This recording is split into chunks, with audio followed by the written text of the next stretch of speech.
hope you're having a good day. I have 3 short stories, flash fiction, today. The first is called Smiling Mighty Jesus, and it's a story of words lost in translation, hopefully humorous. And then the next story is called In a Nutshell, and then the third story is called Ice Cream. Here we go. Smiling Mighty Jesus. Maybelle Turnbottom escorted her friend Juana into the grocery store. There was a quick clinic there and you could pay cash. Juana worked in the peach orchards and had been having splitting headaches. She had turned to Maybelle, desperate for relief. Maybelle thought that maybe it was the pesticide, but figured it would be a good turn to check in with a bona fide doctor. There was a line and they waited 45 minutes, doing nothing, just looking at the floor, arms folded. At one point, Juana said, "Esperando tanto." Maybelle said, "What's that you say? The Lone Ranger and Tonto?" Yeah, that was a good show. Finally, it was Juana's turn, and she walked past the curtain with her eyes squenched. There was barely room for Maybelle, and she pressed herself against a wall, a dirty needle box there. Maybelle had a large tummy beneath a tight sweater. Her butt was flat as a board. "Hi, I'm Dr. Swanson," said the doctor. "Tell me why you're here." Maybelle figured it was her job to translate. "Well, she been having headaches real bad. She's a peach hound." "Oh," said Dr. Swanson. She took Juana's blood pressure and temperature. "Let me look into her eyes here." She did that and wrote in the chart, "Well, she does have a mild fever and her blood pressure is low. Her eyes look fine." Maybelle turned to Juana. "You got a fever and your pressure's low." Juana just said, "Mi cabeza," and she touched her head as if it were a swollen balloon. Maybelle looked at the doctor. "She says she wants to take it easy." The doctor laughed. "I wonder if her neck hurts." She made the motion for Juana to bend her neck. It took a minute, but soon she flexed her neck back and forth, wincing with the pain in her eyes and head. "I just want to rule out spinal meningitis," said the doctor. Maybelle looked concerned. "She says you have Smiling Mighty Jesus." She stroked Juana's short black hair. Dr. Swanson stifled her laugh this time. "Well, her neck isn't rigid. Has she been vomiting?" Maybelle looked at Juana and made a puking sound. Juana looked confused but shook her head no. "Me siento enferma," she said, pointing at her head. "She smells something funny," said Maybelle. "How long have you been having headaches?" said the doctor. Juana just looked lost. "No lo sé." Maybelle said, "She says, you don't say." Dr. Swanson saw the futility and decided to put Juana on extra-strength ibuprofen, asking her to come back in 2 days if things didn't clear up. She handed the prescription to Maybelle. Maybelle paid the $49 fee and explained to Juana that she had Smiling Mighty Jesus and headed to the pharmacy. "La vida es dura," said Juana. "Damn straight," said Maybelle. The end.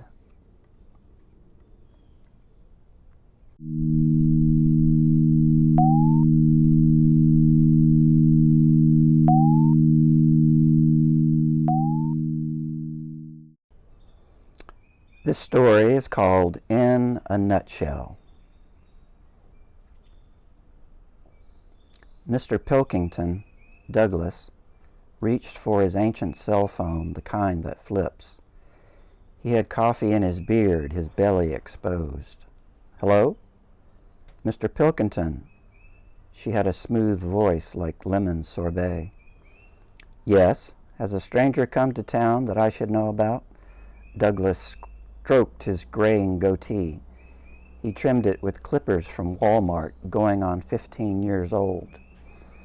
The day they stopped working, he would just grow a beard for Pete's sake. Mr. Pilkington. Yes, that's me. He checked his name badge from Food and Stuff. Well, Mr. Pilkington, we've had complaints of cigarette smoke from the lady above you. There is a no smoking policy. Oh, I'm in the clear then. I smoke cigars. He fiddled with his cuff, which was frayed and dingy.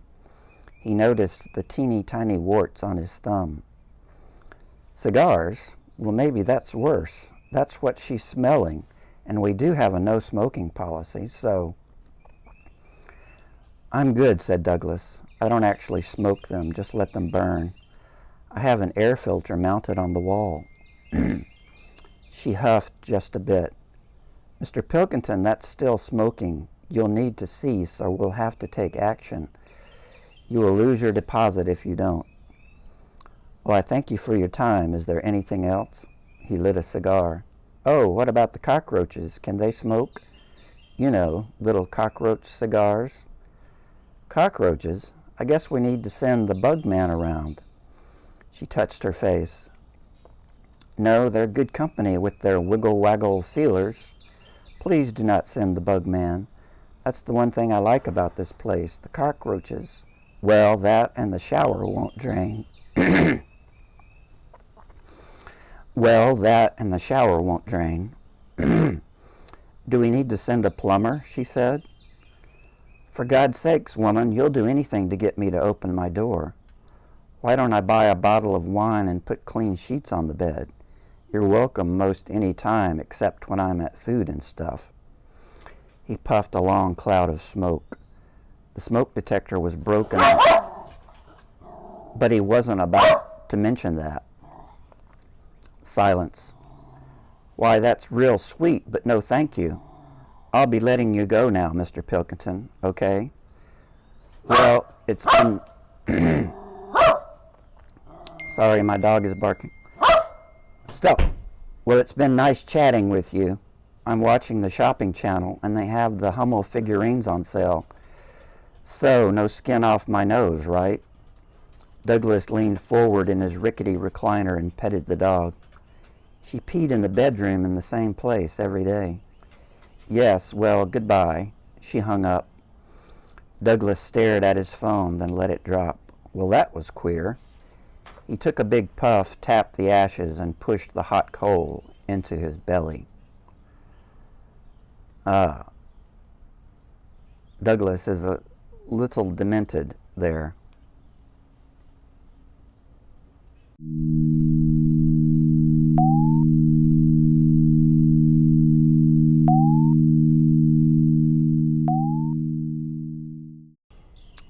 The last story is called Ice Cream, which involves a special talent. Ice cream. Joshua leaned forward when he walked, as if battling a fierce wind. He turned to shuffle his feet, wearing out the heels on his shoes. He was generally a smart dresser and kept his thick brown hair combed back with just a tad of hairspray.